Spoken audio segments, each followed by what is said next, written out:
आज मैं ना आपको एक ऐसे लड़के की कहानी सुनाने वाला हूं जो इतना पावरफुल है कि उसकी सिर्फ 1% ताकत ही पूरी दुनिया को फाड़ सकती है।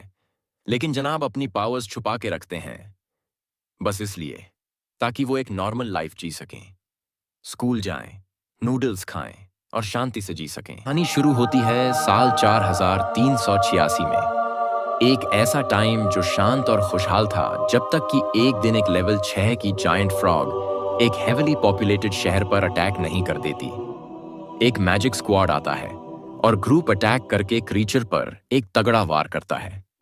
देख रहे लोग कॉन्फिडेंट होते हैं कि डीमन किंग भी ऐसे अटैक से नहीं बच सकता, लेकिन सब चौंक जाते हैं जब देखते हैं कि वो फ्रॉग तो अब भी जिंदा है और उल्टा काउंटर अटैक कर देता है। एक लड़का जो बाहर से नॉर्मल लगता है, उसको एरिया खाली करने को कहा जाता है, लेकिन वो अपने स्नैक्स में बिजी है, सो उसे कोई फर्क नहीं पड़ता। वो बच्चा किसी तरह बचा लिया जाता है और हमें बताया जाता है कि उस बंदे का नाम यी है, जिसने अकेले ही उस फ्रॉग को एलिमिनेट करके सिटी को बचा लिया। उसके नाम पर कई स्टैचूज बनाए गए और बताया गया कि आजकल के स्टूडेंट्स उतने इंप्रेसिव नहीं हैं। ये है न्यू स्कूल ईयर का पहला दिन और हमें मिलवाया जाता है एक फ्रेशमैन से, जो है हमारा मेन कैरेक्टर वैंग। वो स्कूल का सबसे कमजोर स्टूडेंट है और कुछ सीनियर्स उसके पास आते हैं ये कहने कि वो उसकी प्रोटेक्शन करेंगे, लेकिन बदले में पैसे मांगते हैं। असल में वो लोग उसे बुली करना चाहते हैं, लेकिन तभी एक मैजिक अटैक इस कॉन्फ्रंटेशन को तोड़ देता है। ये अटैक आया होता है एक पॉपुलर लड़की सनरो से, और सब हैरान रह जाते हैं कि एक फ्रेशमैन ने इतनी पावरफुल गोल्डन बीम लॉन्च की है। वो सीनियर बुलीज गुस्से में आ जाते हैं और सुनरो रूफटॉप से नीचे आकर उनको कन्फ्रंट करती है। डर के मारे वो बुलीज भाग जाते हैं और सुनरो वादा करती है कि वो हमेशा वैंग को प्रोटेक्ट करेगी। लेकिन सब शॉक्ड हो जाते हैं जब वांग उसे थोड़े पैसे देता है और उसका ऑफर ठुकरा देता है। इसके बाद बताया जाता है कि स्टूडेंट्स एक मिस्टीरियस स्पिरिचुअल फोर्स टेस्ट देंगे, जिससे डिसाइड होगा कि वो किस क्लास में जाएंगे। सब अमेज्ड रह जाते हैं जब पता चलता है कि लेजेंडरी यी ही ये एक्सप्लेनेशन दे रहे हैं। वो कहते हैं कि जो सबसे बेस्ट स्टूडेंट्स होंगे वो जाएंगे एलीट क्लास में और सबको गुड लक विश करते हैं। पहला स्टूडेंट टेस्ट देने जाता है और सब स्टन्ड रह जाते हैं जब देखते हैं कि एग्जाम में 10 साल पहले वाला डीमन किंग है। लेकिन स्टूडेंट्स को बताया जाता है कि असली फ्रॉग तो स्कूल के नीचे सील है और ये बस उसकी स्पिरिचुअल फोर्स का एक रूप है। टेस्ट काफी सिंपल होता है। स्टूडेंट्स को अपनी पूरी फोर्स के साथ फ्रॉग के सिर पर वार करना होता है, क्योंकि हाई लेवल डीमन किंग्स आसानी से अटैकर की ताकत को फील कर सकते हैं। स्टूडेंट पूरी ताकत लगाकर फ्रॉग को मारता है, लेकिन वो वायलेंटली पीछे फेंक दिया जाता है और बाहर जा गिरता है। उसको स्पिरिचुअल फोर्स मिलती है सिर्फ 404 की और उसे ऑर्डिनरी लेबल किया जाता है। सनरो ध्यान से देखती है और समझती है कि डीमन किंग का स्पिरिचुअल फोर्स आज भी 5 अंकों से ऊपर है, चाहे वो सील्ड ही क्यों ना हो। स्टूडेंट्स और डीमन किंग के बीच का फोर्स गैप इतना बड़ा होता है कि स्टूडेंट्स आसानी से रिपेल हो जाते हैं। बहुत सारे स्टूडेंट्स को ऑर्डिनरी क्लास में भेज दिया जाता है और इंस्ट्रक्टर एक्सप्लेन करता है कि इस साल के स्टूडेंट्स पिछले सालों के मुकाबले बहुत वीक हैं, क्योंकि पहले स्टूडेंट्स की फोर्स 700 से 800 तक होती थी। आखिरकार एक स्टूडेंट चैन आता है जो इतना पीछे नहीं फेंका जाता और उसकी स्पिरिचुअल फोर्स निकलती है 938, जिससे वो चला जाता है एलीट क्लास में। कुछ और स्टूडेंट्स आते हैं, लेकिन कोई भी चैन से ऊपर नहीं जाता। फिर हमें फ्रॉग की सोच सुनाई जाती है। वो कहता है कि हर साल स्टूडेंट्स के लिए पंचिंग बैग बनते बनते थक गया है। पिछले 10 सालों में उसने स्टूडेंट्स के अटैक्स से थोड़ी एनर्जी अब्सॉर्ब कर ली है और अब वो सील तोड़ने की सोच रहा है। सनरो की बारी आती है टेस्ट देने की और उसके क्लासमेट्स को फुल कॉन्फिडेंस होता है कि उसका स्कोर शानदार होगा। वो फ्रॉग से माफी मांगती है कि उसे इतनी छोटी सी पंच मारनी पड़ रही है, लेकिन सब शॉक्ड हो जाते हैं जब वो पहली स्टूडेंट बनती है जिसने डेमन किंग को पीछे धकेल दिया। उसकी स्पिरिचुअल फोर्स मापी जाती है 2019।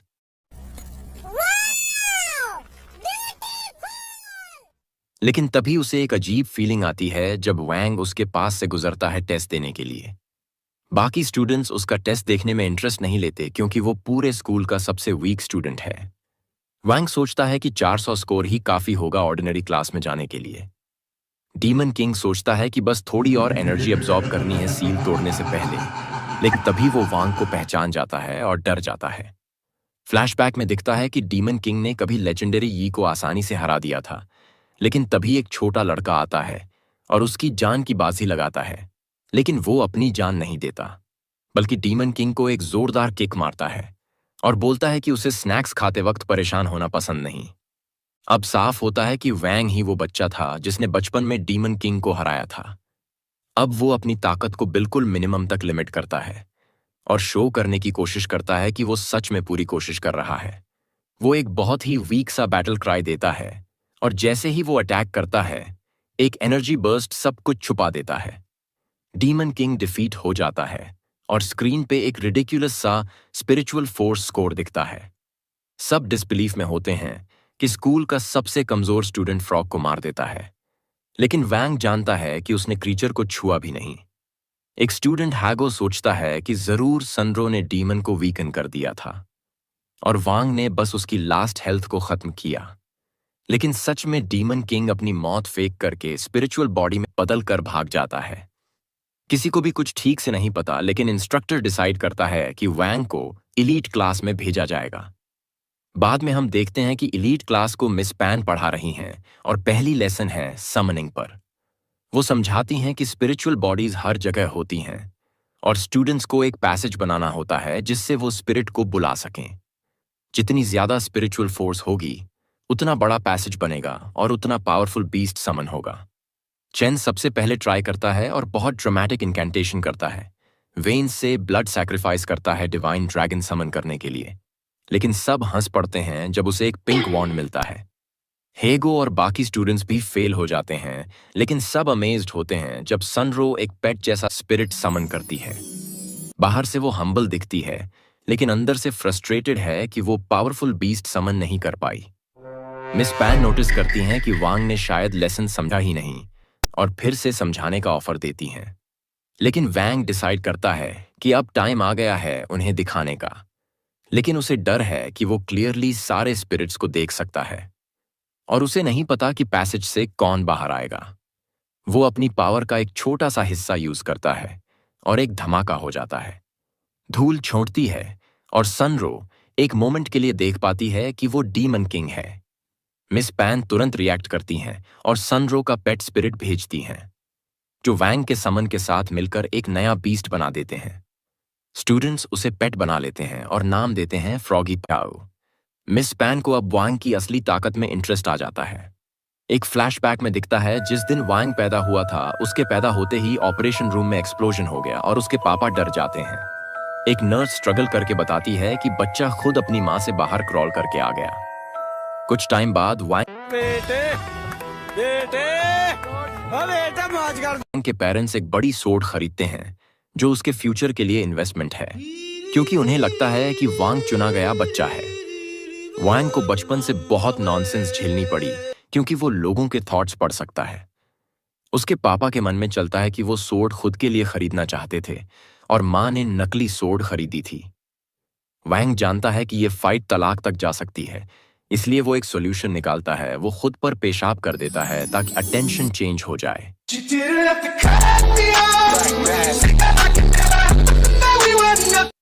और ये ट्रिक काम कर जाती है। तभी से उसने डिसाइड किया कि अपनी इमेंस पावर्स छुपा कर रखेगा। लेकिन 6 साल की एज में गलती से फ्रॉग को मार बैठता है और उसके पेरेंट्स सब देख लेते हैं। उन्हें डर लगता है कि कहीं गवर्नमेंट एक्सपेरिमेंट्स ना करे, इसलिए वो सब सीक्रेट रखते हैं। पेरेंट्स पूरी लाइफ उसकी पावर कंटेन करने की कोशिश में लगे रहते हैं, लेकिन अब वो टीनेजर बन चुका है और स्टील यूटेंसिल्स भी उसके पास आते ही टूट जाते हैं। उसकी मां चाहती है कि वो एक नॉर्मल लाइफ जिए और वैंग सोचता है कि ये सब प्रूफ है कि उसे अपनी ताकत छुपानी ही पड़ेगी। वो सोशल गैदरिंग्स और फैंसी प्लेसेस से भी दूर रहता है, सिवाय जब बात हो ड्राई नूडल्स की। एक दिन एक आदमी पूरी दुकान खरीद लेता है और कहता है कि जो भी सनरो को वोट देगा उसे आइटम फ्री में मिलेगा। स्टूडेंट्स अग्री नहीं करते, लेकिन सनरो आती है और अपनी चार्म से सबको मना लेती है। चेन रेजिस्ट करता है और कहता है कि फेयर इलेक्शन होना चाहिए। वांग कहता है कि वो 5 वोट्स देगा अगर उसे 5 पैक ड्राई नूडल्स मिले। सनरो मान जाती है और सोचती है कि वांग ने सबके खिलाफ जाकर उसकी हेल्प क्यों की। उसकी चार्म और वांग की एग्जाम्पल देखकर सब मान जाते हैं। चेन फिर भी अपोज करता है, लेकिन सनरो उसे ड्रिंक देती है और गार्ड नोटिस करता है कि वो एक एबिलिटी यूज कर रही है, आर्ट ऑफ सिडक्शन। ये स्पेल सभी फ्रेशमैन पर डालती है और वो सब इसके कंट्रोल में आ जाते हैं। सनरो वैंग को ढूंढती है, लेकिन वो जा चुका होता है। उसका गार्ड उसे वो गोल्डन पिल देता है जो वांग छोड़ गया था। असल में वांग के पास सिर्फ एक वोट था, लेकिन वो 5 नूडल्स ले गया था। गिल्ट में उसने वो पिल उसे दे दी जो उसे खुद खानी पड़ती थी। अगले क्लास में आर्ट ऑफ सिडक्शन सिखाई जाती है, जो माइंड कंट्रोल के लिए यूज होती है, लेकिन सिर्फ उसी पर कास्ट हो सकती है जिसने कास्टर से कोई गिफ्ट लिया हो। वांग समझ जाता है कि सनरो ने गिफ्ट क्यों दिए थे और खुश होता है कि उसने पिल दे दी। सनरो सोचती है कि शायद वांग उसे पसंद करता है और उसे स्ट्रॉन्गर बनाने के लिए ये पिल दी है। लेकिन वांग तो बस नूडल्स के लिए थैंक यू कहना चाहता था और शॉक्ड रह जाता है जब देखता है कि सनरो ने वो पिल खा ली। इंस्ट्रक्टर बताता है कि स्पिरिचुअल फोर्स खत्म होने से भी स्पेल टूट जाती है और सनरो कोलैप्स कर जाती है। उसे फ्रंट में बुलाया जाता है डेमो के लिए, लेकिन वो गिर जाती है। तब वैंग उसे बचाता है और डेमो करता है। इंस्ट्रक्टर इम्प्रेस्ड होता है। इलेक्शन में चेन जीतता है और इंस्ट्रक्टर फोन पर रिवील करता है कि उसे सब पता था और वो वैंग की पावर से बहुत प्रभावित हुआ है। रात को सनरो सोचती है कि वांग ने उसे हर्ट क्यों किया जब उसने उसकी इतनी हेल्प की थी, और अब वो उसे दिमाग से निकाल ही नहीं पा रही। उसके सिर पर स्पेल का सिंबल भी दिखता है। अगले दिन स्टूडेंट्स प्रिपेयर करते हैं एक क्लास के लिए जिसमें पिल रिफाइनमेंट सिखाई जाएगी, और वो कंपेयर करते हैं कि कौन कौन से फर्नेसेस लेकर आए हैं। कुछ स्टूडेंट्स लेटेस्ट टेक्नोलॉजी लाए होते हैं और कुछ बस सस्ते नॉक ऑफ्स। चेन एंट्री लेता है और बताता है कि वो अपने फैमिली का पुराना कॉल्ड्रन यूज करेगा जो जनरेशन से पास होता आया है, और वो सोचता है कि इससे वो सनरो को इम्प्रेस कर देगा। लेकिन जैसे ही सनरो आती है, वो उसे पूरी तरह इग्नोर करती है और सीधे वांग को बुलाती है। म्यूजिक।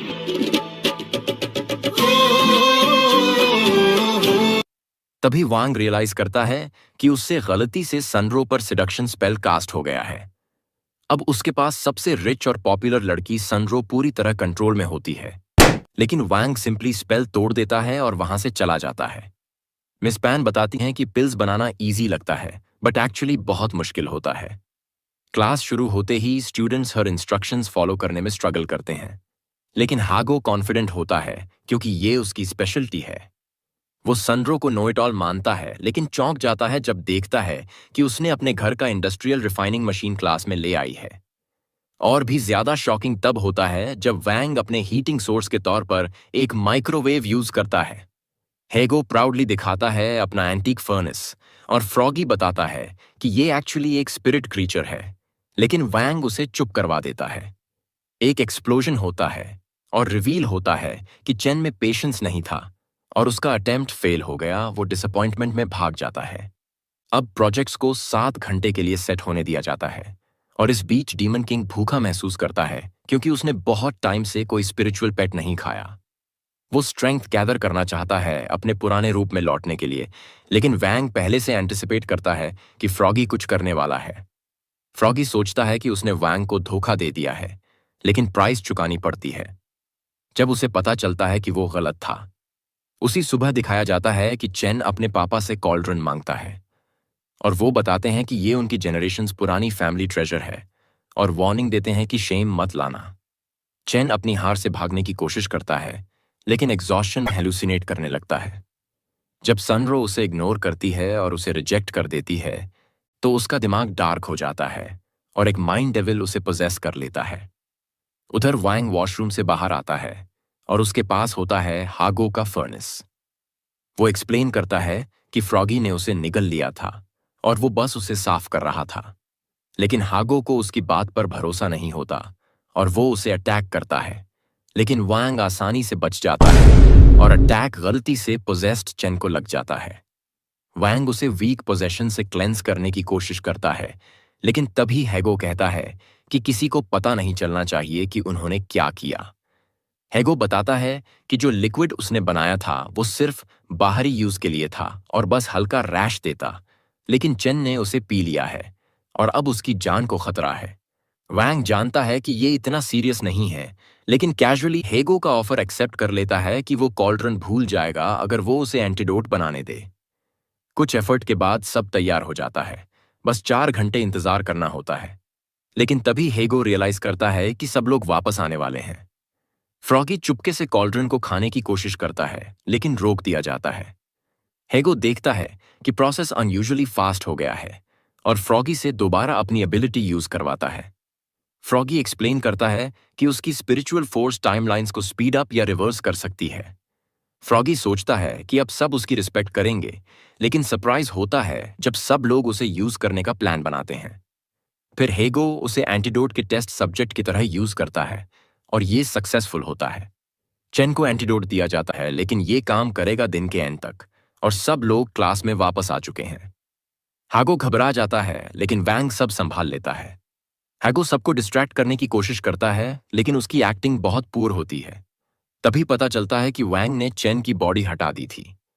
मिस पैन स्टूडेंट्स के प्रोजेक्ट्स चेक करना शुरू करती हैं और हागो प्रिपेयर करता है वर्स्ट के लिए, क्योंकि उसका कॉल्ड्रन खाली होता है। लेकिन वो शॉक्ड रह जाता है जब मिस पैन उसमें से एक परफेक्ट गोल्ड पिल निकालती हैं और हागो रियलाइज करता है कि उसका सच्चा दोस्त वैंग ने शायद अपनी बनाई पिल उसमें रख दी होगी। लेकिन तभी उसे चिंता होती है कि अब वांग का माइक्रोवेव खाली होगा। फिर मिस पैन वांग का प्रोजेक्ट चेक करती हैं और सरप्राइज होती हैं जब उसमें से भी कुछ निकलता है। हैगो गेस करता है कि वांग ने चेन की बर्न्ट पिल अपने माइक्रोवेव से निकालकर उसकी जगह अपनी पिल रख दी होगी। वो इमोशनल हो जाता है जब उसे लगता है कि वांग ने उसके लिए इतनी मेहनत की। लेकिन रिवील होता है कि उसकी सारी असम्पशंस गलत थीं। असल में हैगो के कॉल्ड्रन से पिल कभी निकाली ही नहीं गई थी। वो दिन भर में वैसे ही रेडी हो गई थी और वांग का माइक्रोवेव प्रोजेक्ट तो पूरी तरह फेल हो गया था। बाद में चेन उठता है और हैगो बताता है कि उन्होंने उसका कॉल्ड्रन रिपेयर कर दिया है। चेन बहुत थैंकफुल होता है। और यहीं ये वीडियो खत्म होती है। याद रहे, लाइक और सब्सक्राइब जरूर करें और अगली बार फिर मिलते हैं। क्लासेस जस्ट एंड हुई हैं। सनरो अपने शिकार के पास जाती है और उसका टारगेट बिल्कुल अनअवेयर है, लेकिन बाहर कुछ मास्क्ड लोग उसे क्लोजली ऑब्जर्व कर रहे हैं। सनरो इतनी डायरेक्टली वैंग को डेट के लिए पूछती है कि वो चौंक जाता है और हम देखते हैं कि मास्क्ड मैन ने कंफर्म कर दिया है कि उनका टारगेट सनरो है। एक को उसे शूट करने के लिए कहा जाता है, लेकिन उसे एक अजीब फोर्स रोक देती है।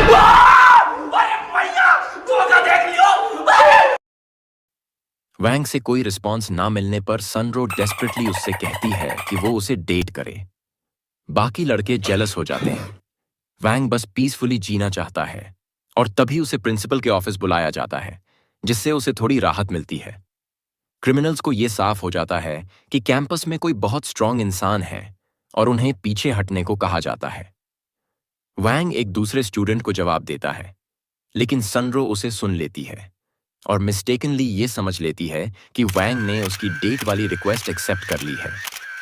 उनकी डेट की खबर सोशल मीडिया पर तेजी से फैलती है और स्टूडेंट्स विश्वास नहीं कर पा रहे कि स्कूल की सबसे रिच और पॉपुलर लड़की स्कूल के सबसे वीक लड़के को डेट कर रही है। वैंग प्रोफेसर के ऑफिस पहुंचता है और वहां उसकी मुलाकात होती है लेजेंडरी मास्टर यी से, जिसने सालों पहले दुनिया को बचाया था। लेकिन जब वो दोनों अकेले होते हैं, यी रिवील करता है कि वो वांग को बचपन से जानता है, जब उसने 10 साल पहले 1000-year-old डीमन किंग को सिर्फ एक किक से हरा दिया था।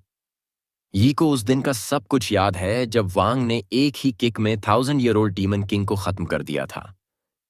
उस दिन सारा क्रेडिट यी को मिल गया था, लेकिन वो मानता है कि वांग ही असली मास्टर है। वो ये भी बताता है कि तभी से वो उसे ढूंढ रहा है ताकि वांग उसे ट्रेन कर सके।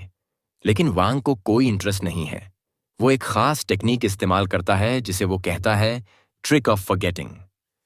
अगर ये एबिलिटी 100% पर यूज की जाए तो सामने वाला इंसान पूरी तरह से उस घटना को भूल सकता है, लेकिन उसे वेजिटेटिव स्टेट में भी डाल सकती है। इसलिए वैंग इस एबिलिटी को सिर्फ 50% पर यूज करता है। इसके बाद फ्रॉगी उसे इन्फॉर्म करता है कि असैसिन्स आसपास हैं। रात को वैंग को सनरो के प्रपोजल का एक नाइटमेयर आता है, लेकिन वो चौंक जाता है जब वो उसे अपने घर के बाहर खड़ी देखता है। वैंग की जिंदगी का सबसे बड़ा मकसद है अपनी इमेंस पावर्स को छुपाकर रखना और वो कोई ऐसा काम नहीं करना चाहता जिससे उसका सीक्रेट बाहर आ जाए। उसे उम्मीद थी कि उसके माता पिता भी यही सोचेंगे, लेकिन वो तो एक्साइटेड हैं कि उसका डेट होने वाला है। वैंग की माँ उसे समझाती है कि नर्वस होने की कोई बात नहीं है, और उसके पापा उसे बोलते हैं कि वो उनके अच्छे जीन्स को आगे बढ़ाए।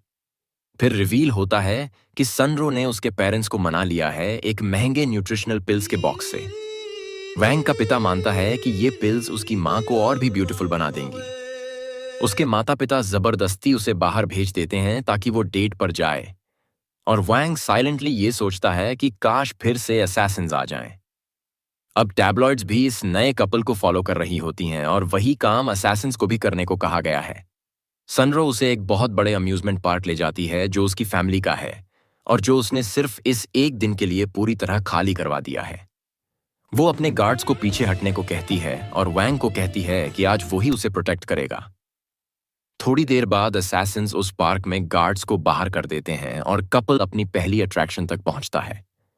एक असैसिन सनरो को शूट करने की कोशिश करता है, लेकिन वैंग उस गोली को हवा में पकड़ लेता है और उसी दिशा में वापस भेज देता है। उसका मूवमेंट इतना फास्ट था कि किसी को कुछ दिखा ही नहीं। सनरो को लगता है कि जब वांग ने टीथ दिखाए तो वो एक प्यारी सी स्माइल थी सिर्फ उसी के लिए। वैंग फिर से अपनी ट्रिक ऑफ फॉरगेटिंग यूज करता है, और असैसिन को ये इल्यूजन हो जाता है कि वो पीछे रिकॉइल की वजह से गिरा। पूरा दिन वैंग अटैक्स थ्वार्ट करता है और हर बार लोगों की मेमोरी इरेज करता जाता है ताकि कोई कुछ याद न रखे। वो हर बार सीन को ऐसे सेट करता है कि सबको लगे कुछ हुआ ही नहीं। फिर वैंग को आखिरकार एक ऐसा अट्रैक्शन मिल जाता है जो उसे पसंद आता है, और वो सोचता है कि अब शायद थोड़ी शांति मिल जाए। लेकिन असैसिन्स अभी भी उनका पीछा कर रहे होते हैं और फेरिस व्हील तक पहुंच जाते हैं। दूसरी तरफ ये भी फील करता है कि अब ट्रबल आने वाला है। सनरो ने पहले से ही फायरवर्क्स प्लान किए हुए होते हैं, लेकिन वो बस वैंग का ध्यान डिस्ट्रैक्ट कर देते हैं। फिर असैसिन्स अचानक उन दोनों को हॉस्टेज बना लेते हैं।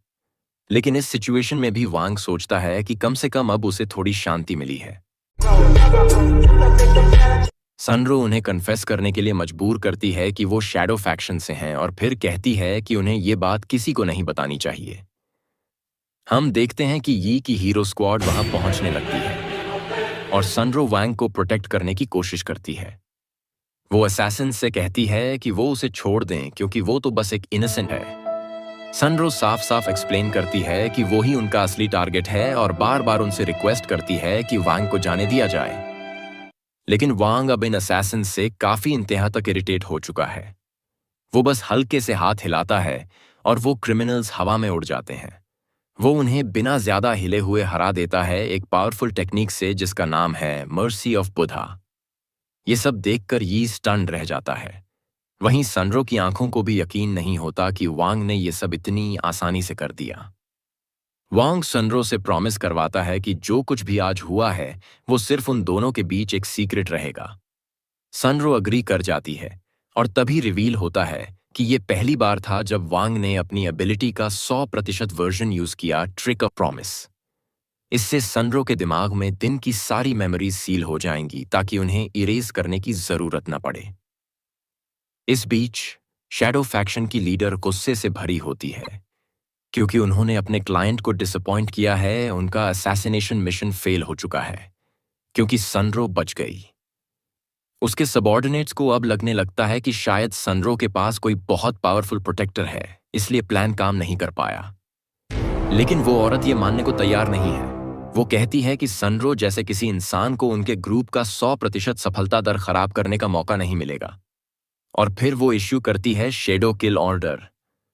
अब स्कूल में एक छोटा सा रोबोटिक बग सनरो का पीछा कर रहा होता है। ये डिवाइस लोगों की फोर्स वैल्यू मेजर कर सकता है, लेकिन वैंग की पावर सप्रेसिंग पिल्स और एम्यूलेट के कारण उस बग को वांग में कोई थ्रेट नजर नहीं आता। दूसरी तरफ स्कूल के लड़के वांग के साथ उसकी डेट के बारे में डिटेल्स जानना चाहते हैं, और हम देखते हैं कि सनरो अब वांग के लिए पहले से भी ज्यादा इन्फैचुएटेड हो चुकी है। हालांकि अब उसे स्कूल के सर्वेलेंस के तहत रखा जाएगा क्योंकि वो एक बार टारगेट बन चुकी है। लेकिन जब उससे पूछा जाता है कि क्या उसे असैसिन्स के बारे में कुछ पता है, वो झूठ बोलती है और कहती है, मुझे तो कुछ नहीं पता। वैंग को इस बात की तसल्ली होती है कि उसका ट्रिक ऑफ प्रॉमिस सच में काम कर रहा है। फिर वो रिवील करता है कि उसने उन असैसिन्स को उसी रात डील कर दिया था। और बाद में हम देखते हैं कि उसने ये भी इंश्योर किया था कि सबको लगे जैसे यी ने ही उन असैसिन्स को हराया हो। असल में वांग ने यी की मेमोरी को चेंज कर दिया था ताकि उसे लगे कि उसने खुद क्रिमिनल्स को हराया था, और इससे वांग खुद स्पॉटलाइट से दूर रह सके। शैडो फैक्शन उनकी कॉन्वर्सेशन सुन लेती है और अब उन्हें लगता है कि वैंग ही उनका असैसिनेशन प्लान स्पॉइल कर रहा है। फिर वांग रिवील करता है कि शैडो फैक्शन ने सनरो पर शैडो किल ऑर्डर इश्यू किया है, लेकिन उसके पास पहले से ही एक प्लान तैयार है जिससे वो उसे प्रोटेक्ट कर सके। सनरो के पिता की मदद से वैंग ने स्कूल के अंदर और बाहर कई सारे गार्ड्स तैनात कर दिए हैं। इसके अलावा उसने सनरो को प्रोफेसर के ऑफिस में रखा है, जहां उसने एक पावरफुल प्रोटेक्टिव फोर्स फील्ड लगाया है। उस रूम के चारों तरफ जो सिक्योरिटी है, उसकी ताकत एक मक्खी पर टेस्ट की जाती है, जो जैसे ही अंदर घुसने की कोशिश करती है झुलस जाती है। लेकिन शैडो फैक्शन इतनी आसानी से हार मानने को तैयार नहीं है। उनका एक मास्टर असैसिन जिसका नाम है जू फैंग, वो अंडरग्राउंड टनल से अंदर घुस आता है। वो स्कूल के बाहर लगे हुए सुपर टफ गार्ड्स को बहुत ही आसानी से हरा देता है। जू फंग रीइंफोर्समेंट को बुलाता है और देखता है कि उसे डिटेक्ट कर लिया गया है। अंदर प्रोफेसर जुकोंग स्टूडेंट्स को बचाने की कसम खाता है। वो कहता है कि अगर जरूरत पड़ी तो वो अपनी जान देकर भी उन्हें प्रोटेक्ट करेगा। लेकिन स्टूडेंट्स सोशल मीडिया में इतने बिजी हैं कि किसी को कोई फर्क नहीं पड़ता। सब लोग अब भी गॉसिप कर रहे हैं सनरो और वैंग के डेट के बारे में। जुकोंग खुद भी उस गॉसिप में शामिल होने की कोशिश करता है और मैसेजिंग में जंप कर जाता है। स्कूल के अंदर मौजूद गार्ड्स को अपनी एबिलिटीज पर पूरा कॉन्फिडेंस होता है, क्योंकि उनका लेवल बाहर के गार्ड्स से भी ज्यादा हाई है। लेकिन तभी एक नया असैसिन आता है जो टॉक्सिन्स में मास्टर है। उसका नाम है जू यिंग। वो आते ही अंदर के सारे गार्ड्स को इंस्टेंटली डिफीट कर देता है। जू यिंग कहता है कि अब बाकी गार्ड्स को जू फंग संभालेगा, और वो खुद आगे बढ़ता है, लेकिन तभी उसे एक डेडली अटैक को डॉज करना पड़ता है और रिवील होता है कि ये अटैक प्रोफेसर जुकोंग ने किया है। अब शैडो फैक्शन की बॉस स्क्रीन पर देखती है कि रूम में सिर्फ 5 लोग बचे हैं, और उनके सबसे खतरनाक असैसिन जू जियन फाइनली कहता है कि वो अब अटैक करने के लिए रेडी है। जू जियन एक ऐसा असैसिन है जो अपनी प्रेजेंस को पूरी तरह कंसील कर सकता है, यानी उसे कोई देख या डिटेक्ट नहीं कर सकता। उसके पास एक मैजिकल हैमर है जिसमें इनॉर्मस पावर है। वो पिछले काफी समय से पावर गैदर कर रहा है, और अब उसका प्लान है कि वो एक ऐसा अनस्टॉपेबल अटैक अनलीश करेगा जो मास्टर यी के सील को भी चकनाचूर कर देगा। ठीक उसी समय वांग को पता चलता है कि उसने काफी सारे ड्राई नूडल्स कलेक्ट कर लिए हैं, और अब उसे एक प्राइज मिलने वाला है जो एक ड्रोन के जरिए डिलीवर किया जाएगा। सभी लोग प्रोफेसर जुकोंग की फाइट देखने के लिए इकट्ठा हो जाते हैं और देखते हैं कि वो एक्चुअली में काफी ज्यादा पावरफुल है। जू यिंग अपने वेपन की ट्रेमेंडस कंट्रोल दिखाता है, लेकिन जुकोंग बिल्कुल भी डरे बिना कहता है कि शैडो फैक्शन सिर्फ ऑनलाइन मिले हुए टॉयज जैसे वेपन्स यूज कर रही है। इस बीच वैंग को मैसेज आता है कि उसका पैकेज पास ही में है, और जैसे ही जू यिंग भागने की कोशिश करता है, ख्वान, वांग का साथी, उसे रोक लेता है ताकि वांग अपना पैकेज ले सके। ख्वान उसे जाने देता है क्योंकि जू यिंग वांग का टारगेट नहीं था। जू यिंग को फिर कैप्चर कर लिया जाता है, लेकिन जू फांग बाहर के सारे गार्ड्स को ऑलरेडी डिफीट कर चुका होता है।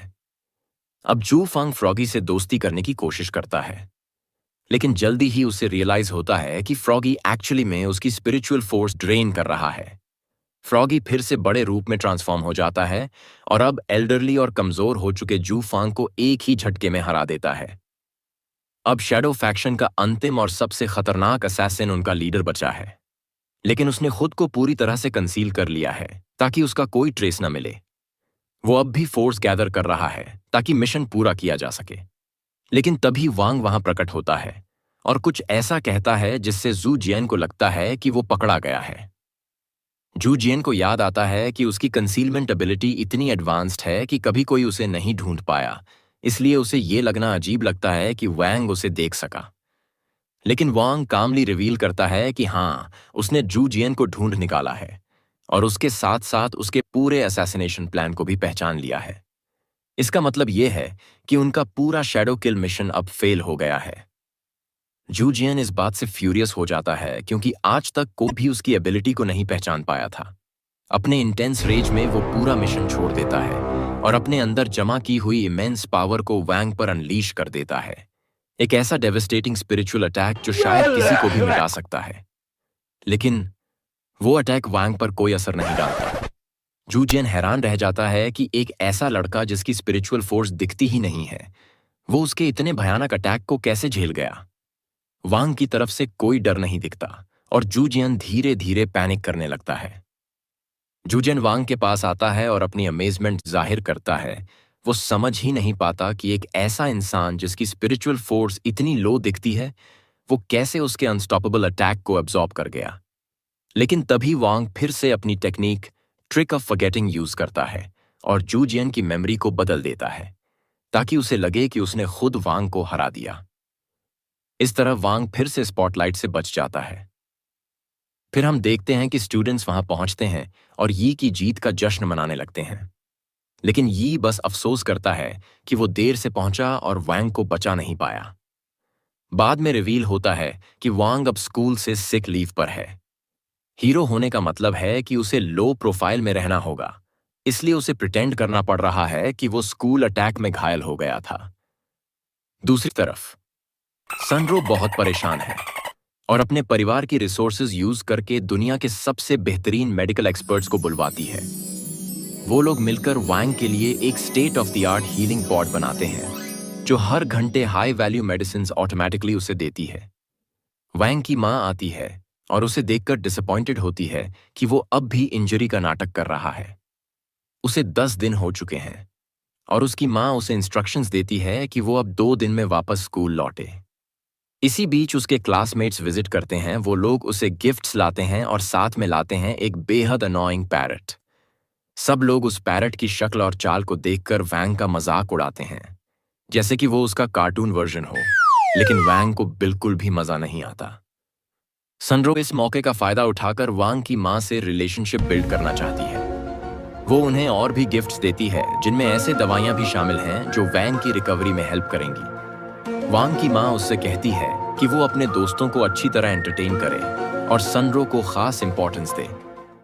सनरो वांग के लिए अपनी गहरी चिंता जाहिर करती रहती है और वांग उसे विश्वास दिलाता है कि अब वो बहुत बेहतर महसूस कर रहा है। वांग अब थोड़ा सा सनरो के लिए सॉफ्ट हो जाता है क्योंकि उसने देखा कि वो सच में उसकी हालत को लेकर परेशान थी। लेकिन जैसे ही सनरो उसे एक चिकन ब्लड टॉनिक का इंजेक्शन देने की तैयारी करती है, वांग फिर से नर्वस हो जाता है।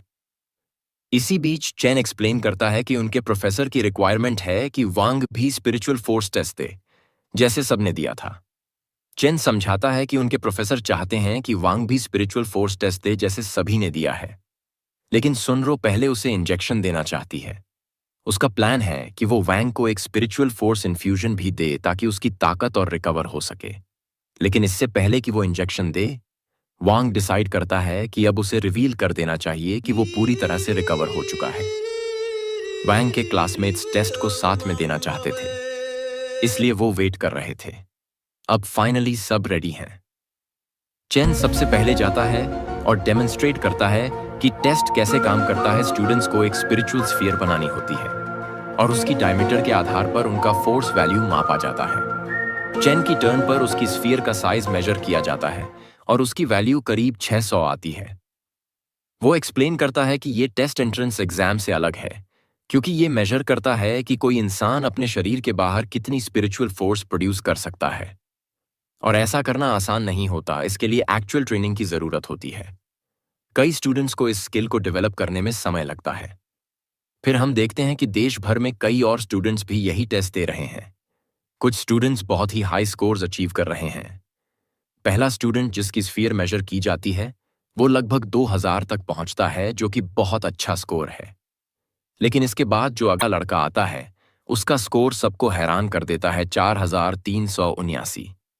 उसका नाम है टैंग और उसके टेस्ट रिजल्ट्स उसे लीडर बोर्ड में पहले नंबर पर पहुंचा देते हैं।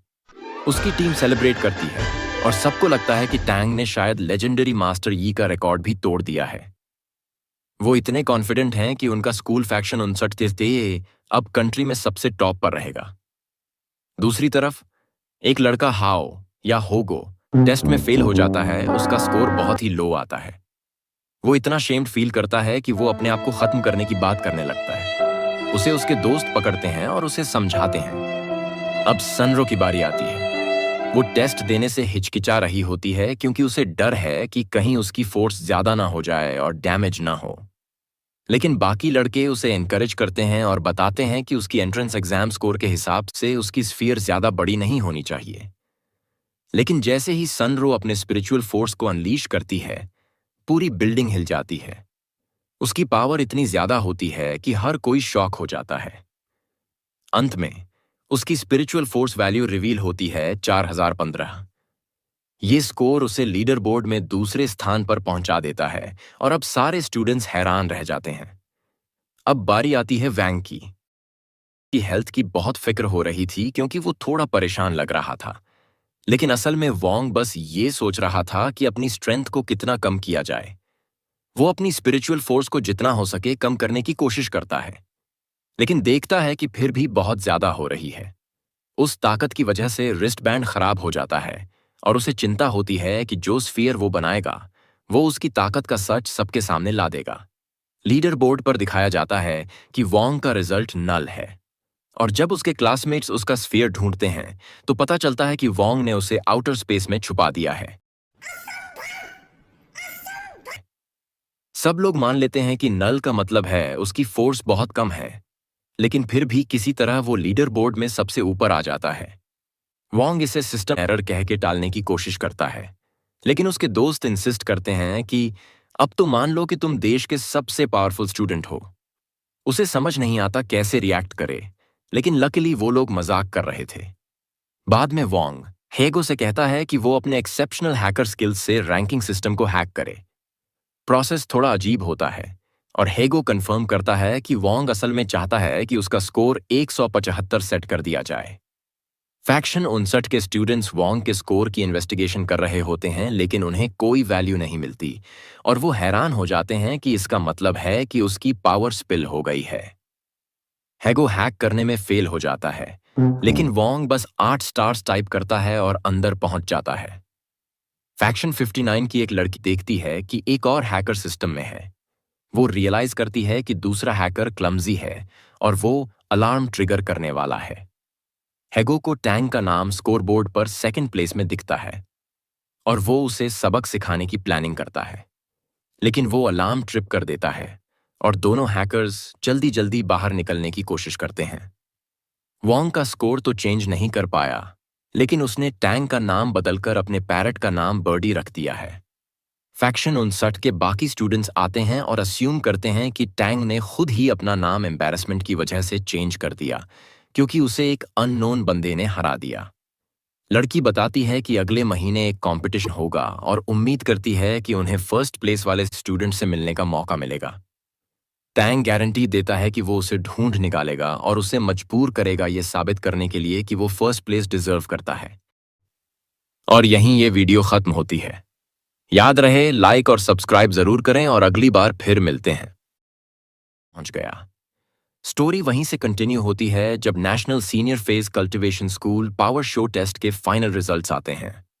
मिस पैन सरप्राइज्ड होती है वांग को लिस्ट के टॉप में देखकर, क्योंकि वो दिखने में तो एकदम अनअस्यूमिंग और बिलो एवरेज स्टूडेंट है। वांग की पावर प्रॉपर्ली मेजर नहीं हो पाई और रिजल्ट नल आया, लेकिन इसका मतलब यह भी है कि अब उनके स्कूल के पास टॉप 10 में 2 स्टूडेंट्स हैं। इतनी हाई रैंकिंग का मतलब है कि उनका ओपोनेंट होगा पावरफुल डिस्ट्रिक्ट 59, जिससे वो हर कंपटीशन में हारते आए हैं। सिर्फ एक बार हार नहीं मिली थी जब जीनियस यी ने मैच ड्रॉ करवा दिया था। यी को पूरा यकीन है कि अपकमिंग टूर्नामेंट पहले से ज्यादा इंटरेस्टिंग होगा। सोर्ड टूर्नामेंट करीब आ रहा है और स्टूडेंट्स अपने एक्सेप्शनल स्किल्स दिखा रहे हैं प्रिपरेशन के लिए। उनमें सबसे इंप्रेसिव है डिस्ट्रिक्ट 59 का प्रेसिडेंट टैंग। हैगल की हैकिंग स्किल्स के कारण सब उसे टैंग बर्डी बुलाते हैं, जो उसे बिल्कुल पसंद नहीं। टैंग बर्डी थर्ड रैंक वाली सन रोंग को, जो फैक्शन 60 की मेंबर है, कॉम्प्लीमेंट करता है और उसे टूर्नामेंट के लिए गुड लक विश करता है। लेकिन जब बात होती है फर्स्ट रैंक वाले वांग की, तो टैंग अपना कंपोजर खो बैठता है और वहां से चला जाता है। मिस पैन शॉक्ड रह जाती है ये जानकर कि उनका स्कूल यानी डिस्ट्रिक्ट 60 सिर्फ फ्रेशमैन को ही भेज रहा है सीनियर टूर्नामेंट में, क्योंकि उनके सीनियर स्ट्रांग नहीं हैं। सन रॉन्ग ही एक एक्सेप्शनल स्टूडेंट है। यी को मिस पैन की टीचिंग पे ट्रस्ट है, लेकिन जब वो अपनी रीसेंट टीचिंग्स बताती हैं तो वो थोड़ा डाउट करता है। फिर मिस पैन शॉक्ड हो जाती है जब यी रिवील करता है कि स्कूल का 5वां मेंबर एक्चुअली फ्रॉगी है, जिसे उसने एक ट्रांसफॉर्मेशन स्पेल से ह्यूमन बनाया है। रिजल्टिंग ह्यूमन बहुत हिडियस दिखता है, लेकिन ये एक्सप्लेन करता है कि स्पिरिचुअल बीस्ट्स रखना रूल्स के खिलाफ नहीं है। फ्रॉगी को स्पिरिचुअल फोर्स टेस्ट देने को कहा जाता है और वो सीक्रेटली प्रॉमिस करता है कि अगर उसका वैल्यू 5000 हुआ तो वो डीमन किंग की सील हटा देगा। टेस्ट में वो ऐसा कर लेता है और एम्बैरसिंग तरीके से टैंग बर्डी की रैंक और नीचे गिरा देता है।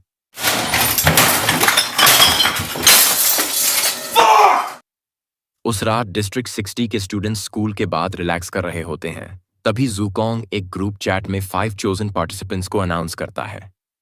सब सरप्राइज्ड होते हैं और चेन का प्राउड फादर उसे एक स्पिरिट सोर्ड देता है जो उसने चेन के जन्म के समय खुद फॉर्ज की थी। सब एक्साइटमेंट शो करते हैं ग्रुप चैट में, लेकिन वांग एकदम साइलेंट रहता है। हैगल अपनी स्पिरिट सोर्ड दिखाता है जो उसने 8 साल पहले डेविल टाइगर के दांतों से बनाई थी। ज़ुकोंग अमेज्ड हो जाता है कि फ्रेशमैन के पास ऑलरेडी स्पिरिचुअल सोर्ड्स हैं। फिर सन रॉन्ग आती है अपनी सोर्ड दिखाने के लिए, जिसका नाम है ओशन। ये एक एक्सेप्शनल वेपन है और वो बताती है कि उसके फैमिली ने 12 और सोर्ड्स बनाई हैं इन केस उसकी सोर्ड डैमेज हो जाए। फ्रॉगी के बारे में जोक किया जाता है कि वो डॉग है और शायद उसकी कोई सोर्ड नहीं होगी, लेकिन वो गलत होते हैं। ज़ुकोंग एक्सप्लेन करता है कि स्पिरिट सोर्ड से स्पिरिट निकालना बहुत पेशेंस मांगता है। केओटिक स्पिरिट से सॉलिड स्पिरिट बनाना डिफिकल्ट है और ये शुरू में एक छोटा सा बीस्ट होता है जो धीरे धीरे इवॉल्व करता है। कुछ पावरफुल स्पिरिचुअल यूजर्स के पास ऐसी सोर्ड स्पिरिट्स होती हैं जो सोच भी सकती हैं। स्टूडेंट्स और जानना चाहते हैं इवॉल्विंग स्पिरिट्स के बारे में, लेकिन ज़ुकोंग बताता है कि ये एडवांस्ड लेसन्स में पढ़ाया जाता है और अभी उन्हें स्पिरिट प्रोड्यूस करने पर फोकस करना चाहिए। वांग अकेला है जिसने अब तक अपनी सोर्ड नहीं दिखाई, और जब उससे पूछा जाता है कि क्या उसके पास सोर्ड है तो वो बस यस बोलता है। कहीं और टैंग अपने इंस्ट्रक्टर को बताता है कि उन्हें अपनी स्कूल की सबसे डेंजरस वेपन यूज करनी पड़ेगी।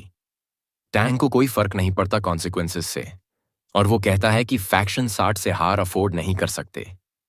इंस्ट्रक्टर उसे अलाउ करती है और कहती है कि उस आदमी की पावर से फैक्शन 60 जीत ही नहीं सकता।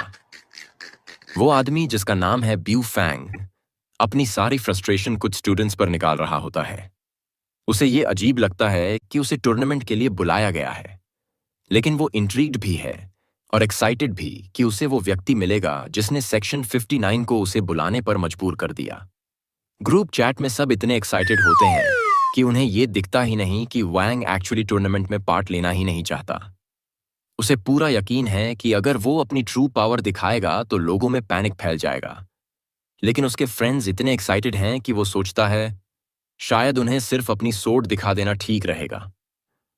वो नीचे पेरेंट्स से मिलने जाता है जो स्किन केयर प्रोडक्ट्स में ऑब्सेस्ड हैं। न्यूज में शैडो फैक्शन का हेडक्वार्टर्स मिल गया है और रेड किया गया है। डिस्ट्रिक्ट लीडर धमकी देती है कि वो ऑर्गेनाइजेशन को बचाएगी, लेकिन उसे आसानी से पकड़ लिया जाता है। यी की स्क्वाड क्लीन अप करने पहुंचती है और वो खुद भी एक इंटरव्यू देने आता है। वो बताता है कि ये उसका तीसरा विक्ट्री है शैडो फैक्शन के खिलाफ, लेकिन फैक्शन लीडर को उसका मजाक पसंद नहीं आता। वांग अपने पेरेंट्स से पूछता है कि उसकी सोर्ड कहां रखी है और फिर एटिक की तरफ जाता है। उसे ज़ुकोंग का मैसेज आता है कि वो अपनी सोर्ड नेक्स्ट डे लाए, लेकिन वांग उसे इग्नोर करता है। हम देखते हैं कि वांग ऑलरेडी स्पिरिट प्रोड्यूस कर चुका है और उसका स्पिरिट सोर्ड एक फुली ग्रोन बॉय है। वांग उसे वापस बॉक्स में डाल देता है और फिर उसका पावर सप्रेसिंग एम्यूलेट दिखाया जाता है। अगले दिन वांग सबको अपनी स्पिरिट सोर्ड दिखाता है जो देखने में एक वुडन टॉय जैसी लगती है। फ्रॉगी ही एकमात्र होता है जो उसकी रियल पावर को सेंस कर पाता है और चेन जेलस हो जाता है क्योंकि सन रॉन्ग को वो सोर्ड क्यूट लगती है। ग्रुप को फैक्शन 59 में 5 दिन रहना पड़ेगा और ज़ुकोंग सरप्राइज्ड होता है ये देखकर कि वांग ने कोई लगेज नहीं लाया। वांग दरअसल जाने का प्लान ही नहीं कर रहा होता। वो सबको बताता है कि वो बीमार है और सीक्रेटली प्लान करता है कि वहां जाकर बहुत ज्यादा बीमार पड़ जाएगा। फैक्शन 59 पहुंचने से पहले एक अर्जेंट मैटर के कारण यी साथ नहीं जा पाता और वो अपने मास्टर को बाय कहता है। लेकिन जैसे ही वो जाता है उसे पता चलता है कि अर्जेंट मैटर दरअसल शैडो फैक्शन लीडर की कैप्चर है। वो औरत जोर जोर से हंसती है और फिर सेल्फ डिस्ट्रक्ट कर लेती है, लेकिन असली लीडर पास ही से सब देख रही होती है। वो बताती है कि बॉम्ब स्पेशली यी के लिए था और उसमें हर सेल को मेल्ट करने की ताकत है। उसे लगता है कि यी ही उसकी सारी प्लान्स बिगाड़ रहा है और अब वो सन रॉन्ग को एलिमिनेट कर पाएगी क्योंकि बाकी स्टूडेंट्स बहुत वीक हैं। बस में हम देखते हैं कि वांग स्ट्रगल कर रहा है ताकि उसका सोर्ड स्पिरिट बाहर ना आए। पिछली रात वांग ने अपने स्पिरिट को कन्विंस किया था कि अगर वो हमेशा के लिए छुपा रहेगा तो उसे क्रिस्पी नूडल्स मिलेंगे, लेकिन सब प्लान के अनुसार नहीं चल रहा है। फैक्शन 60 को फैक्शन 59 के मेंबर्स वेलकम करते हैं और पता चलता है कि दोनों साइड्स के टीचर्स पहले क्लोज फ्रेंड्स और रूममेट्स थे। अब वो फियर्स राइवल्स हैं और मिजी फैक्शन 60 की पॉवर्टी का मजाक उड़ाती है, सिवाय सन रॉन्ग की फैमिली को छोड़कर। मिस पैन जल्दी से पॉइंट आउट करती है कि सन रॉन्ग ने मिजी का ऑफर रिजेक्ट कर दिया था कि वो फैक्शन 59 ज्वाइन करे। वो ये भी बताती है कि फैक्शन 59 के एक स्टूडेंट के बारे में उसने बहुत बुरी बातें सुनी हैं और इसके लिए मिजी की पुअर टीचिंग को ब्लेम करती है। इतने कुछ के बीच वैंग को फेक इलनेस का कोई अच्छा मौका नहीं मिल पाता और तभी मिजी एक एबिलिटी यूज करती है जो उसकी फोर्स वैल्यू टेस्ट करती है। टेस्ट में वैंग की स्पिरिट फोर्स वैल्यू सिर्फ 5 आती है और वो मौका देखकर प्रिटेंड करता है कि उसे बहुत हर्ट हुआ है। ठीक उसी समय शैडो फोर्स लीडर भी वहां पहुंच जाती है और वैंग का सोर्ड स्पिरिट बताता है कि उसका एम्यूलेट टूट रहा है। थोड़ी देर में वो टूट जाता है और वैंग की डेविस्टेटिंग पावर थोड़ी सी अनलीश हो जाती है। वो एनर्जी दूर दूर तक महसूस की जाती है। वैंग का सोर्ड स्पिरिट बताता है कि उसने पहले ही वार्निंग दी थी, लेकिन वॉन्ग ने उसे एम्यूलेट से दबा दिया। अब उसे जल्दी से पावर सप्रेसिंग पिल लेनी पड़ेगी, वरना उसकी पावर और भी ज्यादा अनलीश होकर उसे अनस्टेबल बना देगी। आसपास के लोग कंफ्यूज्ड हैं और अस्यूम करते हैं कि मिजी की एबिलिटी से ये सब हुआ। टैंग कहता है कि ये उसकी वजह से नहीं हुआ और सोचता है कि शायद ये सब बूफैंग की वजह से हुआ, जो दूर से देख रहा होता है। दूसरी ओर एक्सप्लोजन वाली जगह पर हम देखते हैं कि बॉम्ब एक्चुअली यी ने लास्ट मोमेंट पर स्टॉप कर दिया था और शैडो फैक्शन लीडर डिसाइड करती है कि वो अभी के लिए पीछे हटेगी क्योंकि उसके पास दूसरा प्लान है। कई अनएक्सपेक्टेड चीजें हुई हैं, लेकिन वैंग खुश है कि उसका फेक हर्ट वाला प्लान काम कर रहा है। लेकिन टैंग को शक होने लगता है कि वांग ही शायद उस डेविस्टेटिंग स्पिरिचुअल फोर्स शॉक के पीछे था। वो सन रॉन्ग को उनके पुराने एनकाउंटर की याद दिलाने की कोशिश करता है, लेकिन सन रॉन्ग परेशान हो जाती है क्योंकि टैंग उसकी वार्निंग्स को इग्नोर करता है।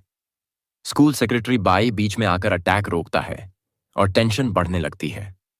टैंग कहता है कि उसे अपनी फ्रेंड की चिंता करने की जरूरत नहीं क्योंकि उसकी अच्छे से देखभाल की जाएगी।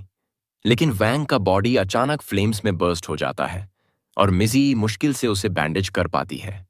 सन रॉन्ग को लगता है कि यह सब टैंग की वजह से हुआ और वो उस पर अटैक करने की कोशिश करती है, लेकिन ज़ुकोंग उसे रोकता है और रिमाइंड करता है कि कंपटीशन में फाइट का पूरा मौका मिलेगा। टैंग को एहसास होता है कि बू फैंग ही कल्प्रिट था और वो रिलीव्ड होता है कि कम से कम एक ओपोनेंट ऑलरेडी इन्फर्मरी में पड़ा है। डॉक्टर्स शॉक्ड होते हैं ये देखकर कि वॉन्ग का बॉडी कास्ट से गायब हो गया है और ऊपर हम देखते हैं कि उसका सोर्ड स्पिरिट सोच रहा होता है कि क्या वो ठीक है। वैंग एक एबिलिटी यूज करता है एस्केप करने के लिए, लेकिन इससे एम्यूलेट और भी डैमेज हो जाता है। अगर वो स्पिरिट फोर्स कुछ बार और यूज करेगा तो एम्यूलेट बर्स्ट हो जाएगा और एक तबाही मचा देगा जो दुनिया को डिस्ट्रॉय कर सकती है। वैंग अर्जेंटली अपने फादर को कॉल करता है जो नया एम्यूलेट लेकर आने वाला है और फिर वो फैक्शन 59 से चुपके से निकलने की तैयारी करता है। बाकी स्टूडेंट्स जिम्नेजियम पहुंचते हैं जहां सोर्ड कंपटीशन के रूल्स एक्सप्लेन किए जाते हैं। मैप में 5 ऑल्टर्स होते हैं जिनमें अलग अलग एलिमेंट्स होते हैं। जब कोई सोर्ड ऑल्टर में रखी जाती है तो उसकी टीम को पॉइंट्स मिलने लगते हैं और जितने ज्यादा ऑल्टर्स कंट्रोल में होंगे उतनी तेजी से स्कोर बढ़ेगा।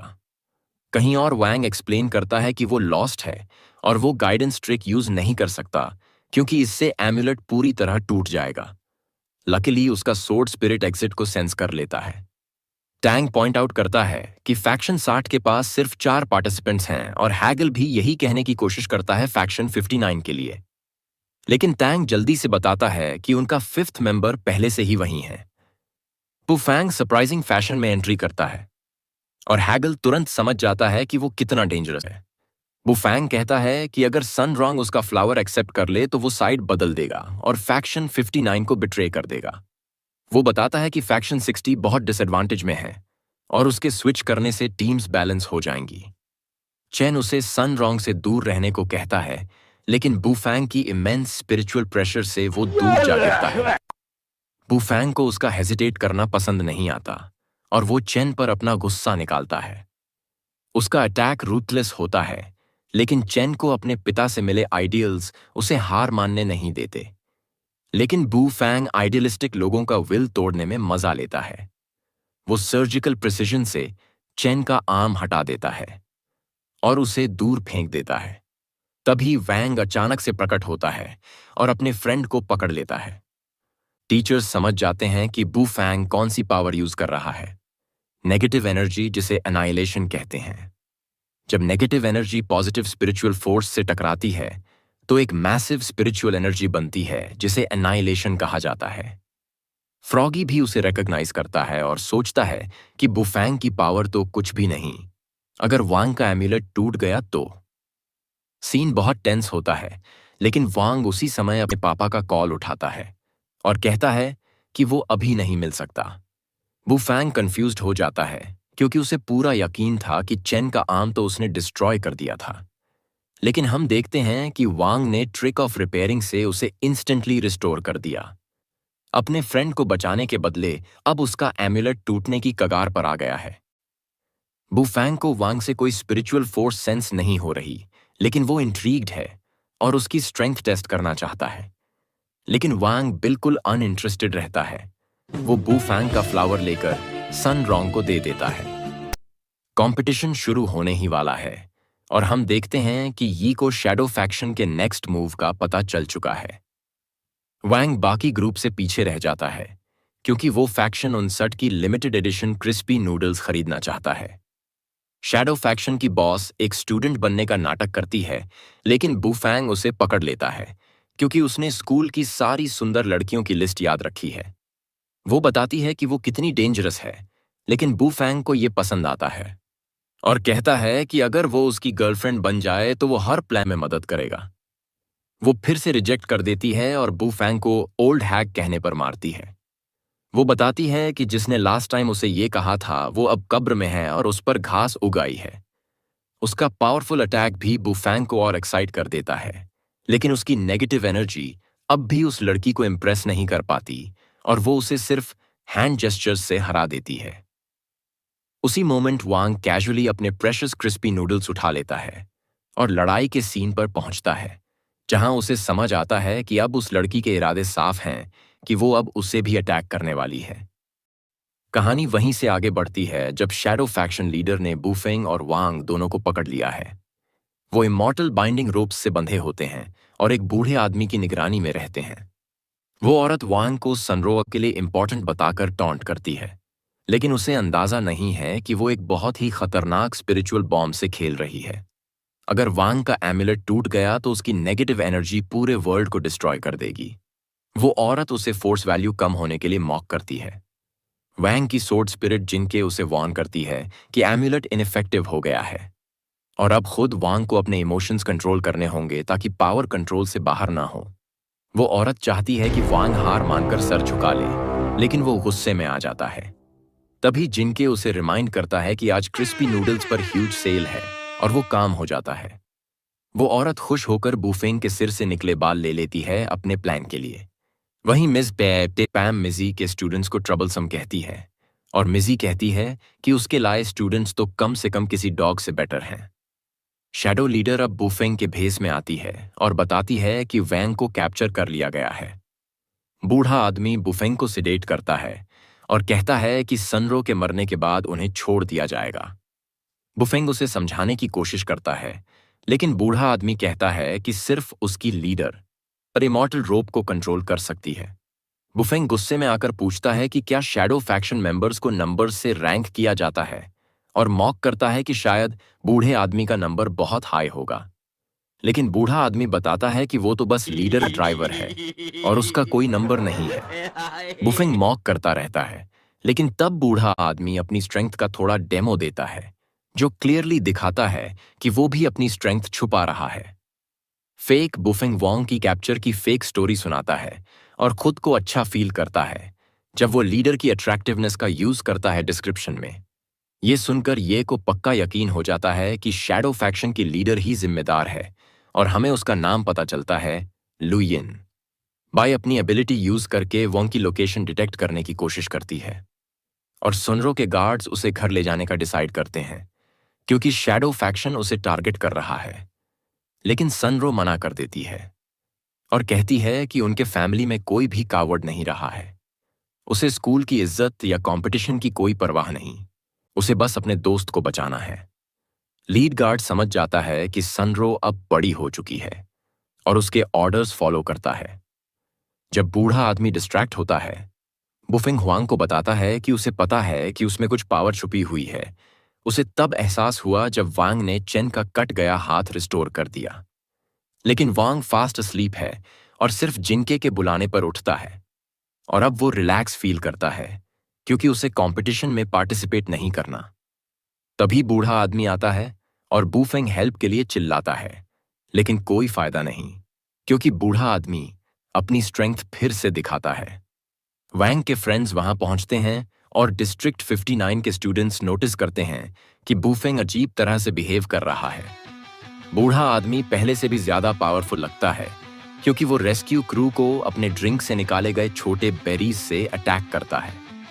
जब बेरीज खत्म हो जाते हैं तो वो अपनी अगली ताकत रिवील करता है और माफी मांगता है कि उसे इतनी ब्रूटल तरीके से फाइट खत्म करनी पड़ रही है। सनरो अपने गार्ड्स को डिफेंड करती है और अपनी स्ट्रेंथ से बूढ़े आदमी को सरप्राइज कर देती है। बाहर वांग का फादर अंदर जाने से रोक दिया जाता है और सोचता है कि अंदर क्या चल रहा है। बूढ़ा आदमी सनरो की तुलना शैडो फैक्शन की लीडर से करता है जब वे दोनों सेम एज की थीं, लेकिन बताता है कि लुयिन तब भी स्ट्रॉन्गर थी।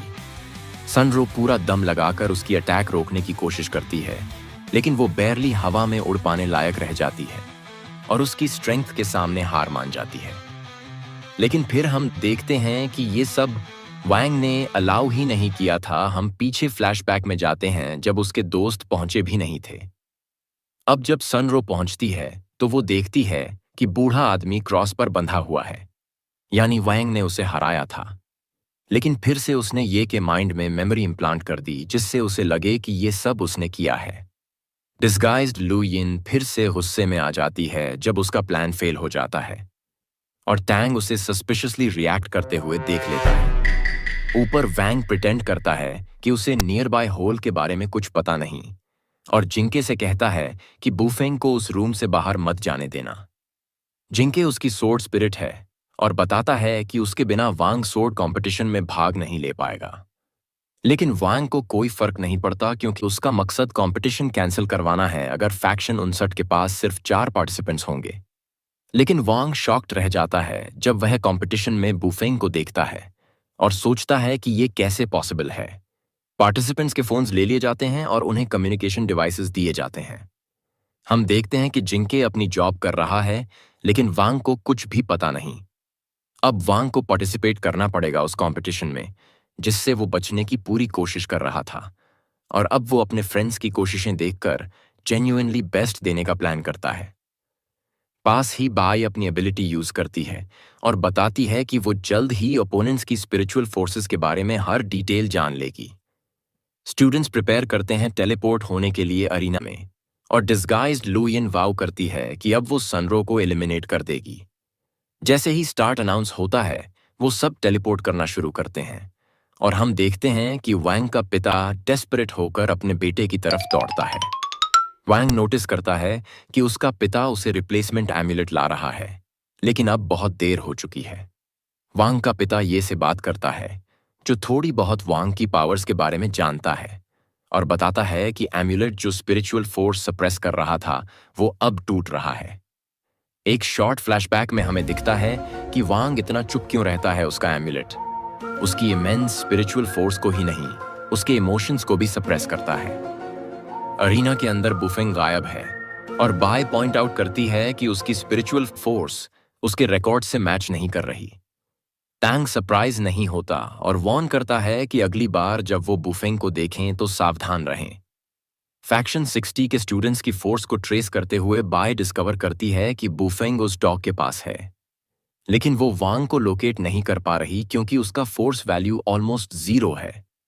टैंग डिटर्मिन करता है कि वो शायद ऑल्टर ऑफ वुड के पास है क्योंकि वहां और कोई नहीं है, और लियांग नाम का स्टूडेंट एक्साइटेडली उसकी तरफ निकल पड़ता है। दूसरा स्टूडेंट जो मिसिंग है वो है हागो, जो पास ही छिपा हुआ है। वो प्रिटेंड करते हैं कि उन्होंने उसे नोटिस नहीं किया, लेकिन मोमेंट बाद हमला करते हैं, पर सरप्राइज हो जाते हैं जब पता चलता है कि वो तो एक फेक था और असली हैगो एस्केप कर चुका है। फैक्शन 59 के स्टूडेंट्स अलग अलग हो जाते हैं फैक्शन 60 के मेंबर्स को खोजने के लिए, और हागो रिग्रेट करता है कि उसे अपना एक स्टैंड इन ऑलरेडी यूज करना पड़ा जो काफी महंगा पड़ा। उसने डिटर्मिन किया है कि लियांग उनके ग्रुप का सबसे कमजोर है और वो वांग के साथ मिलकर उस पर हमला करने की योजना बनाता है। चेन नोटिस करता है कि फैक्शन 59 ऑलरेडी पॉइंट्स अक्यूमुलेट करना शुरू कर चुका है और एक ऑल्टर की तरफ भागता है, लेकिन वहां का टेरेन डेंजरस होता है और उसे डैमेज होता है। उसे ऑल्टर कैप्चर करने की इंस्ट्रक्शंस मिलती हैं और उसे लगता है ये बाय ने दी हैं। बेआई क्लेम करती है कि ऑल्टर उसका है और चेन कहता है कि वो उसे फर्स्ट अटैक करने दे देगा। चेन शॉक्ड रह जाता है जब बाय कोई अटैक नहीं करती, लेकिन फिर रियलाइज करता है कि उसने एक्चुअली फर्स्ट मूव कर लिया है। उसकी एबिलिटी है वेब ऑफ डायमेंशंस, जो नर्वस सिस्टम को इन्वेड कर सकती है और फॉल्स सिग्नल्स जनरेट करके बॉडी को कंट्रोल कर सकती है। मिस इसी शायद अपनी स्टूडेंट को देख रही होती हैं और ज़ुकोंग सोचते हैं कि चेन कितनी तकलीफ में होगा। दूसरी तरफ फ्रॉगी फेक बुफेंग से लड़ रहा होता है और उसे अपनी एबिलिटी से सरप्राइज कर देता है। वो नेगेटिव एनर्जी डिवावर कर सकता है। लियांग वुड ऑल्टर पर पहुंचता है और वांग को मरा हुआ समझकर इग्नोर करता है, लेकिन वांग मरा नहीं होता और फ्रॉगी की नेगेटिव एनर्जी डिवावरिंग प्लान सुनते ही उठ जाता है। नियर बाय फाइट से इनफ एनर्जी मिलने पर वो अपनी सील तोड़ सकता है। लियांग वांग को देखकर अटैक करने लगता है, लेकिन हग्गो टाइम पर आकर उसे रोक लेता है और लियांग से फाइट शुरू करता है। सनरो को सब पता है जो हो रहा है, लेकिन उसका फोकस है वाटर ऑल्टर पर कंट्रोल लेना। टैंग स्नीक अटैक करता है, जिससे सनरो को अपनी सोर्ड स्पिरिट बाहर लानी पड़ती है। वो क्लेम करता है कि वो तो बस पुराना दोस्त बनकर ग्रीट कर रहा था, लेकिन सनरो उसे रिमाइंड करती है कि वो कभी फ्रेंड्स थे ही नहीं। टैंग कहता है कि उनके फैमिलीज की लंबी हिस्ट्री रही है, लेकिन सनरो उसे अपने परिवार के बारे में कुछ भी कहने से रोक देती है। दोनों का मुकाबला बराबरी का होता है और सनरो नोटिस करती है कि फैक्शन 59 ने 3 ऑल्टर्स पर कंट्रोल ले लिया है। बुफेंग इन्फॉर्म करता है कि डॉग हैंडल हो चुका है और टैंग उसे वाटर ऑल्टर पर बुलाता है। चेन भी डिफीट हो जाता है और फैक्शन 59 चौथे ऑल्टर पर भी कंट्रोल ले लेता है। बिना टाइम वेस्ट किए सनरो पावरफुल वाटर अटैक प्रिपेयर करती है, लेकिन टैंग उसे पहले से जानता है और काउंटर प्लान रेडी रखता है। फैक्शन 59 के स्टूडेंट्स भी टैंग की पावर से वाकिफ हैं और देखते हैं कि वो अपनी ब्लोइंग स्नो एबिलिटी एक्टिवेट कर रहा है। सनरो हेजिटेशन के बिना अटैक करती है ताकि फाइट खत्म हो जाए, इससे पहले कि बुफिंग पहुंचे, लेकिन उसे बहुत मुश्किल होती है। वो टैंग पर ट्रस्ट नहीं करती जब वो कहता है कि बुफिंग आ चुका है, लेकिन रिग्रेट करती है जब बुफिंग उसे एक जबरदस्त ब्लो मारता है। सनरो रियलाइज करती है कि सिचुएशन कितनी ज्यादा खराब हो चुकी है। टैंग ने पानी फ्रीज कर दिया है, जिससे सनरो एस्केप नहीं कर सकती और फेक बुफिंग फाइनल अटैक के लिए मूव करता है। तभी फैक्शन 59 का एक स्टूडेंट हवा में उड़ता है और एक इमेंस फोर्स से जमीन हिलने लगती है। ये डेवस्टेटिंग प्रेशर किसी की नेगेटिव एनर्जी से आता है और सनरो एस्केप कर पाती है। टैंग रिवील करता है कि उसे पता है कि ये असली बुफिंग नहीं है, लेकिन उसे कोई फर्क नहीं पड़ता। वो कहता है कि उसका एक ही गोल है, जीतना, और वो इम्पोस्टर की बाद में मदद करेगा अगर वो अभी उसकी मदद करे। फैक्शन 59 ने अब 5 ऑल्टर्स कैप्चर कर लिए हैं और उन्हें बोनस मिलता है, जिससे वो तेजी से पॉइंट्स कमा सकते हैं। लेकिन वो बोनस ज्यादा देर तक नहीं टिकता क्योंकि अनाउंसमेंट आता है कि फैक्शन 60 ने वुड ऑल्टर को कैप्चर कर लिया है। बाई फील करती है कि लियांग को किसी अजीब चीज ने हराया है और सनरो सुनती है कि हागो कहता है वैंग और डॉग ने कंबाइन कर लिया है। अपने दोस्त के लिए कंसर्न होती हुई सनरो जल्दी से वुड ऑल्टर की तरफ जाती है और ऑब्जर्वर्स एक स्ट्रेंज क्रीचर को देखते हैं। फिर हमें दिखाया जाता है कि कुछ पल पहले क्या हुआ था। लियांग धीरे धीरे समझने लगता है कि हागो का माउथ कैनन कितना पावरफुल है, लेकिन हागो सोचता है कि वो शब्द दोहरा नहीं सकता और उसे हर बार नए वर्ड सोचने पड़ते हैं। पास में ही फ्रॉगी देख रहा होता है और एक्सप्लेन करता है कि जितना ज्यादा वो लड़ेंगे उतनी ज्यादा स्पिरिचुअल फोर्स लीक होगी और वो उतनी ही नेगेटिव एनर्जी डिवावर कर पाएगा। वैंग को बुलीड होते देखकर हागो को नए इंसल्ट सूझते हैं और वो उन्हें यूज करता है वांग को डिफेंड करने के लिए। सारे वर्ड्स उसे cold hearted, loner, coward, cold blooded, jerk तक कहते हैं। वांग अच्छी तरह से जानता है कि उसका एम्यूलेट ज्यादा देर नहीं टिकेगा और उसे अपनी स्पिरिचुअल फोर्स तो छोड़ो, कोई भी इमोशन शो नहीं करना चाहिए। जितना ज्यादा वांग खुद को रोकेगा उतना ही ज्यादा लोग उसे गलत समझेंगे। एक इमोशन जो वांग ने कभी महसूस नहीं किया था अब अंदर से फूटने वाला है और वो है एग्रीवेशन। इमेंस पावर उसके बॉडी से निकलने लगती है, लेकिन फ्रॉगी आता है और कहता है कि वो उसकी नेगेटिव एनर्जी खुद डिवावर कर लेगा। वैंग रिलीव्ड फील करता है ये जानकर कि उसे अपनी स्पिरिचुअल फोर्स खुद से यूज नहीं करनी पड़ेगी, लेकिन फ्रॉगी डर जाता है क्योंकि उसकी कैपेसिटी लिमिटेड है। लेकिन अब बहुत देर हो चुकी है और दोनों कंबाइन होकर बन जाते हैं एक shockingly fierce thing. Liang point out करता है कि वो असल में एक डॉग और इंसान का फ्यूजन है, लेकिन जल्दी ही उसे डर लगने लगता है वैंग के नए फॉर्म से।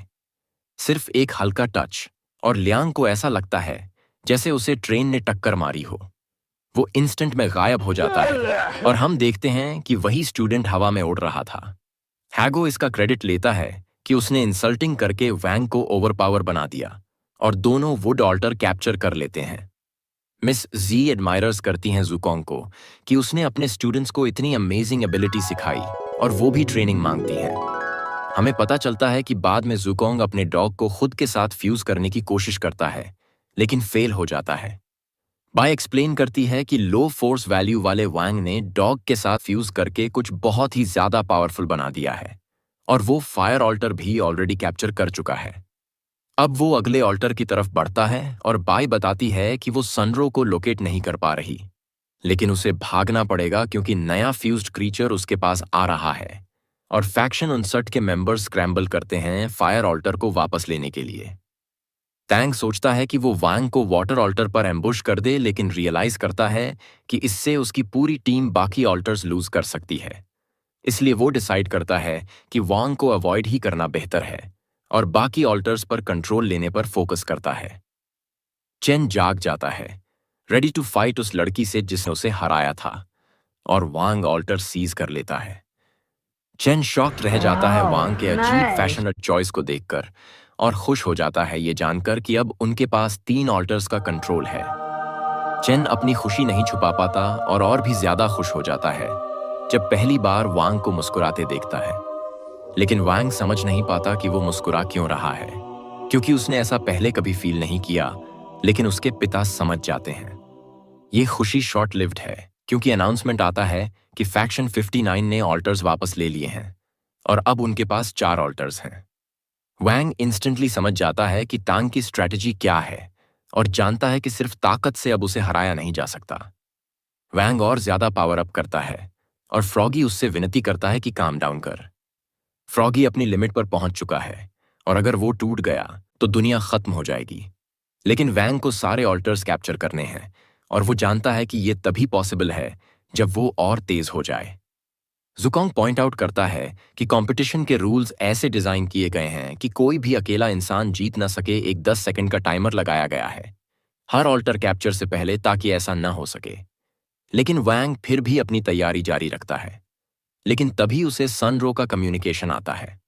उसने हैगो के साथ मिलकर एक ग्रुप बनाया है और अपने कावर्ड टीम में मेट्स के झगड़े को खत्म करती है। सनरो एक्सप्लेन करती है कि इस कंपटीशन का गोल लड़ाई नहीं है, बल्कि स्ट्रेटेजिकली ऑल्टर्स को सीज करना है। फैक्शन 59 को बाय की एबिलिटी की वजह से सबकी लोकेशन का फायदा है, लेकिन उनके पास वांग जैसा पावरफुल इंसान नहीं है। फ्रॉगी सरप्राइज्ड होता है वांग को शर्माते हुए देखकर जब उसे कॉम्प्लीमेंट मिलता है और सनरो अपनी स्ट्रैटेजी बताती है। फैक्शन 59 अब वांग को अवॉइड करेगा, इसलिए वो एक ऑल्टर को आसानी से होल्ड कर सकता है। बाकी 3 को पॉइंट्स में पिछड़ने की वजह से अलग अलग होना पड़ेगा ताकि 3 ऑल्टर्स कैप्चर हो सकें। चेन को अकेले भेजा जाता है और वांग रियलाइज करता है कि जीत की अब वो नहीं बल्कि चेन होगा, और चेन इस बात से बहुत एक्साइटेड होता है। सनरो बताती है कि फैक्शन 59 ने अपने सबसे स्ट्रांग मेंबर को सबसे इंपॉर्टेंट सेंटर ऑल्टर पर रखा है।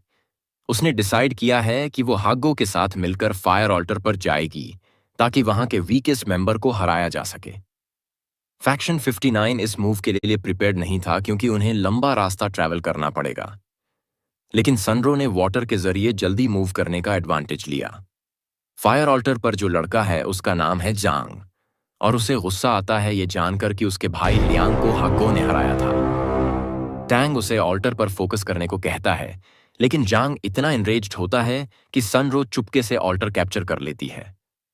दूसरी तरफ वांग बिल्कुल अकेला होता है जब वो वाटर ऑल्टर कैप्चर करता है, जिससे उसकी टीम के पास अब टोटल 2 ऑल्टर्स हो जाते हैं। टैंग जांग को फाइनली कन्विंस कर लेता है कि वो वापस जाए सेंटर ऑल्टर पर। फेक बुफिंग अपने उस अग्रीमेंट के बारे में सोचता है जो उसने किया था कंपटीशन जीतने में मदद करने का। वो डिसाइड करता है कि अब एक्ट करने का सही टाइम आ गया है, और तभी ऑल्टर ऑफ फायर की तरफ भागदौड़ थोड़ी धीमी पड़ जाती है। और यहीं ये वीडियो खत्म होती है। याद रहे, लाइक और सब्सक्राइब जरूर करें और अगली बार फिर मिलते हैं।